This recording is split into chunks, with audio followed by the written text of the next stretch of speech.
Hey everyone, and welcome to today's video. Today I'm looking at President Trump's latest approval numbers, where they're currently standing, and why I think this could have a very big impact on the 2026 midterm elections.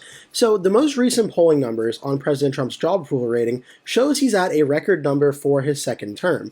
And unfortunately for President Trump, it is not a record number in his direction. His approval rating right now is currently sitting at negative 12.4%. And it's following a pretty decently similar trend, actually, to what Joe Biden ended up doing. And I'll be talking about that in just one moment. Trump is sitting at 42.3% and disapprove at 54.7%. And when you see the chart here that Real Clear Politics has laid out, you've seen since Trump took office back towards the end of January, he started out approved of 50.5%, disapproved 44.3%. There's often called the honeymoon period when a president takes over, where his numbers stay relatively positive before they really start to go up or down in one significant direction within the first year. Now, Trump, however, his numbers started going started going negative from positive around March 13th. So Trump obviously being more of a polarizing figure in American politics, that trend seemed to have happened a lot quicker. So Trump started going negative at that point, and he's been negative really ever since, though the amount in which he's been negative has gone up and down. Around the end of April, he was down about 7 points. Then towards the middle of May, Trump was only down roughly in approval polls by about 2 points. Now you go into the summertime, say the beginning of August, you would see Trump is down around 6 points, and it's remained relatively stagnant around the 5, 6, 7 point or so for most of August, September, and even into October. Now we just had the 2025 elections, and usually around the election time, how the president's doing is a massive factor on how those races ultimately go. And we see heading into the final few days of October, Trump's approval ratings were still around 7 points negative. Not great, obviously, but getting worse. Because then around November 3rd, what happens? Trump's approval ratings really start to go down, and on November 4th, the day that the elections are held, Trump's approval rating is at a negative 11 points. Now, obviously, these races are in states that obviously people have their own opinions on the candidates in the state, but a lot of the times national trends play a very significant role. And we saw that in New Jersey, where the Democrat Mikey Sherrill defeated the Republican Jack Ciattarelli, President Trump's hand-picked endorsed candidate, who ran about having Trump's endorsement by a very large margin, nearly almost 15 points in New Jersey, about a little over 14 points at this current standing. A margin that really nobody, including myself, saw coming, where the polls all showed a very close race. Some polls in the final few days showed this within a 1-point race, and Mikey Sherrill blew Mikey Sherrill blew Jack Ciattarelli out of the water, and President Trump's approval rating in a state that voted for Kamala Harris, like New Jersey, could have potentially been a very big reason why. Virginia also could be something similar. Abigail Spanberger won by 15 points over Winsome Sears. The Attorney General's race, where scandal-plagued candidate Jay Jones defeated the Republican incumbent Jason Miyares 53 to 46.6. So even in a race that Republicans were feeling pretty good about, the Democrats still won by a pretty sizable margin. And the Lieutenant Governor's race also went blue in that regard as well. So those approval ratings for Trump show that Republicans on November 4th in the 2025 elections really seemed to only get hurt by Trump's numbers, not helped. Now we can actually see what happened with Joe Biden as well, and how he was doing at this current point in time. For Joe Biden, you can see right around this time period, right around August, his numbers started going negative.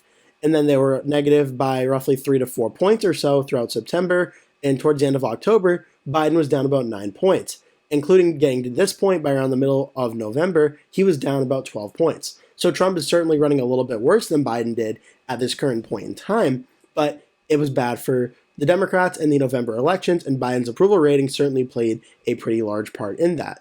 Fast forward to around November of the 2022 election cycle, Biden's approval rating was still roughly down 12.6%. So in terms of what that means for Trump, well, obviously things could be different. It could get worse for Trump. It could get better for Trump. But if things remain the way they were now, at negative 12.4 points, that would be very detrimental for the Republicans heading into the midterms if this is where things remain. Now, each midterm election, I think, is going to be different.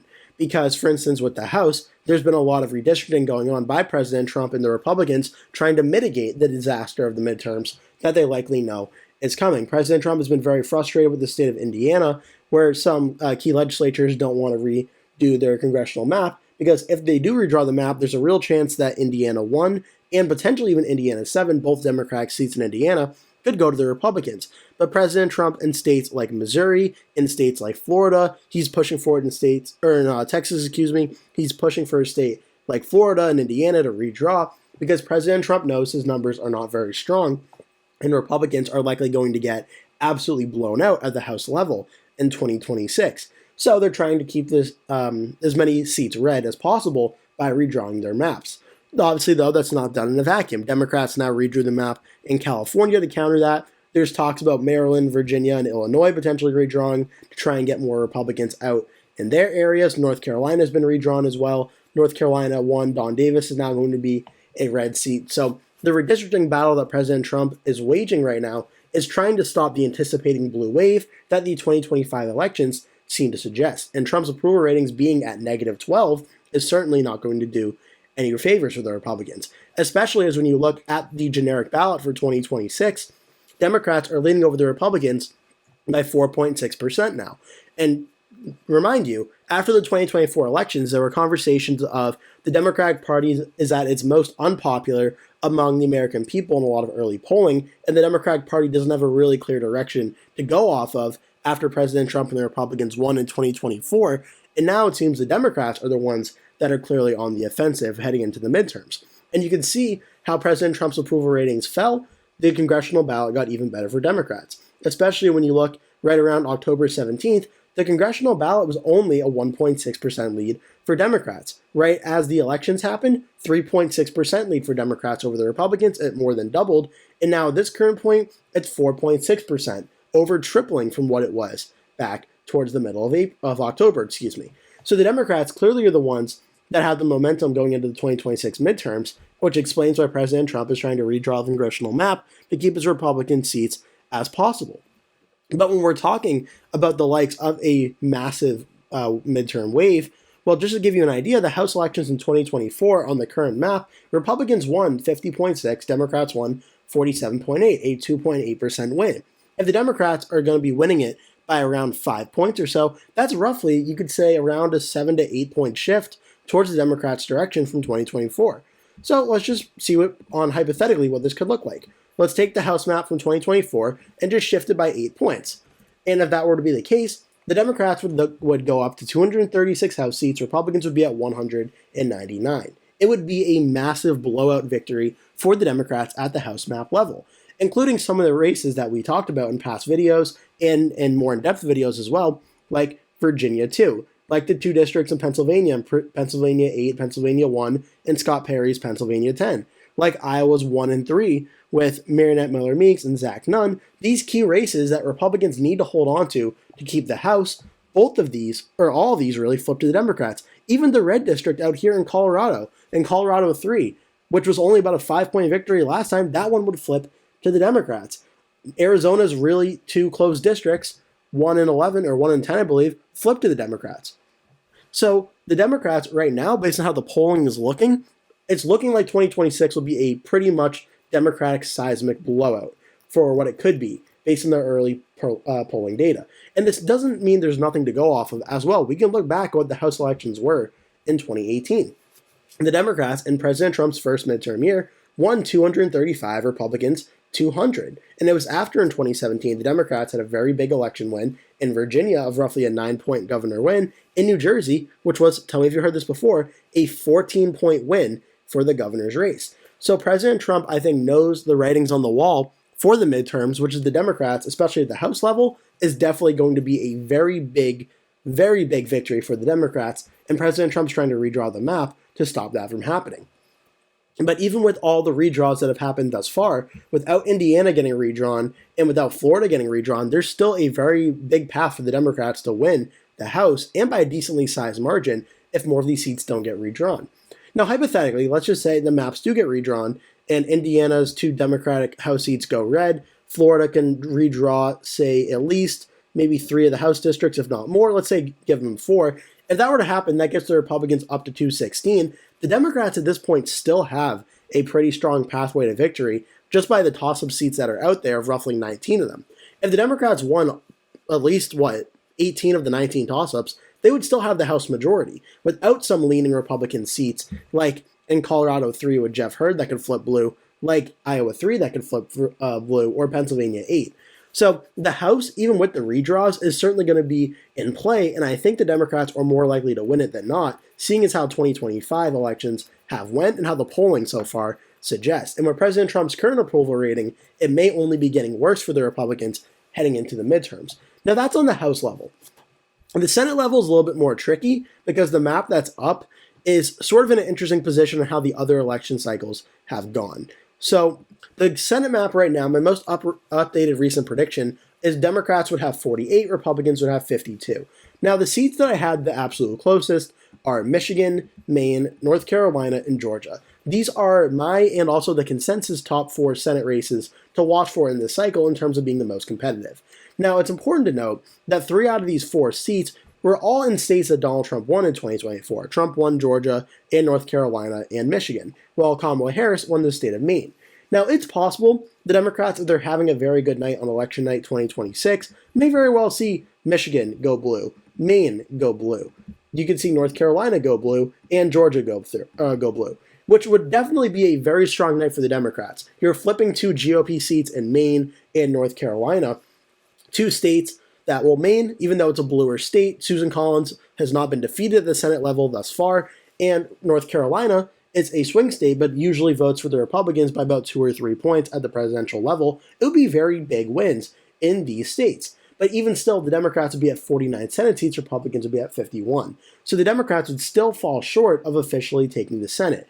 Now, the Democrats do have a potential wild card seat that they could potentially try and win in 2026, though I do think it's an uphill battle, and that is the state of Ohio, where Democrat Sherrod Brown is running again. If the Democrats are blowing the Republicans out of the water, like they did in 2018, well, it's important to note the Republicans didn't have a very strong candidate in 2018, but Sherrod Brown did win this race by roughly 6.8% against the Republican Jim Renacci. So, could we see the Democrats potentially pull off an upset? I went to the governor map, sorry. Could they pull off an upset in Ohio where the Republican incumbent falls to Democrat Sherrod Brown?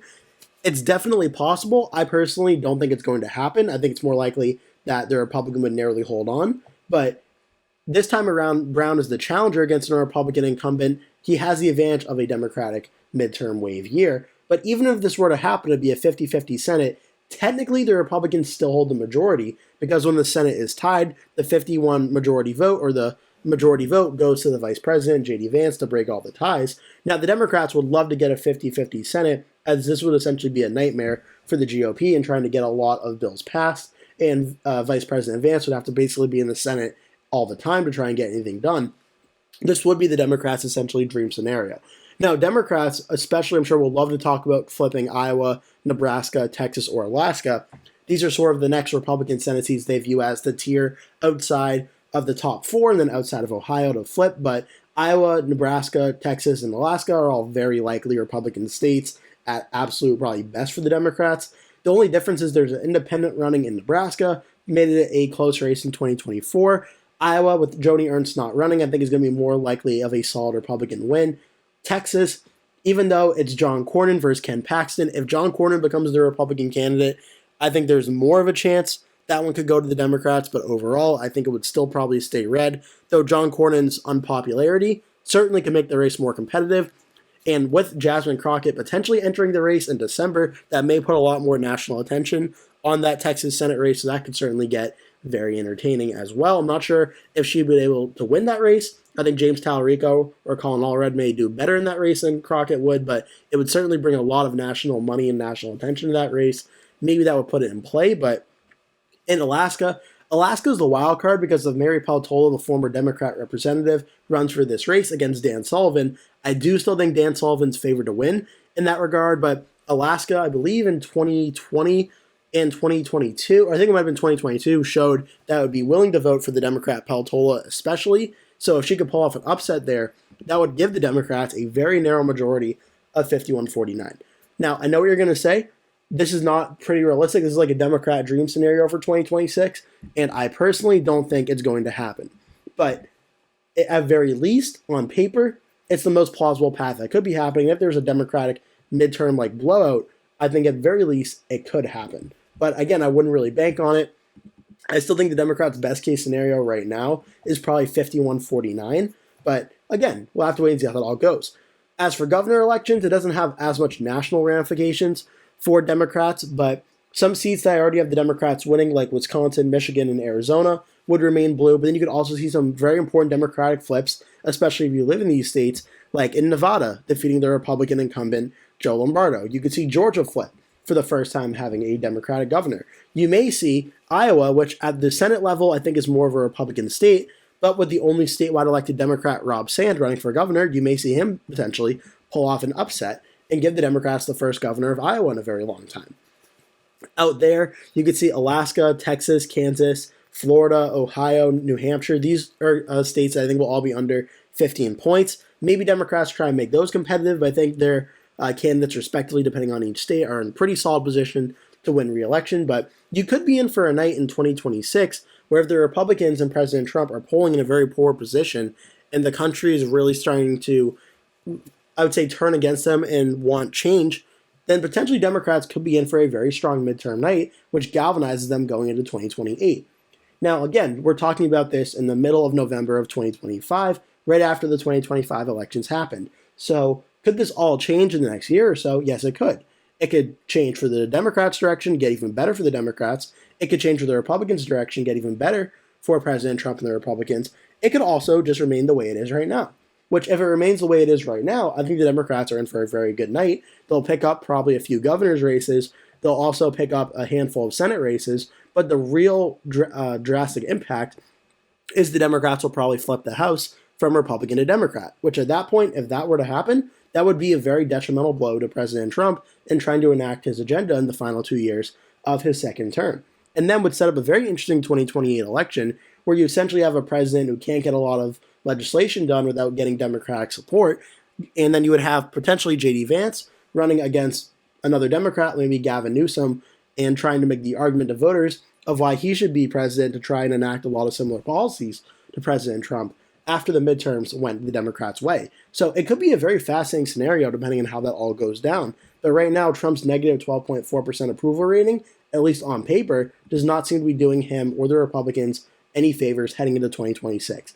But I'm interested to hear what you think. Leave your thoughts down below in the comment section. Do you think I'm right on this? Do you think I'm wrong? What do you think is going to happen in 2026? How do you think this all plays out? Does it have an effect on 2026 or 2028? Leave all your thoughts down below. Thank you so much for watching. Hope to see you in a future video.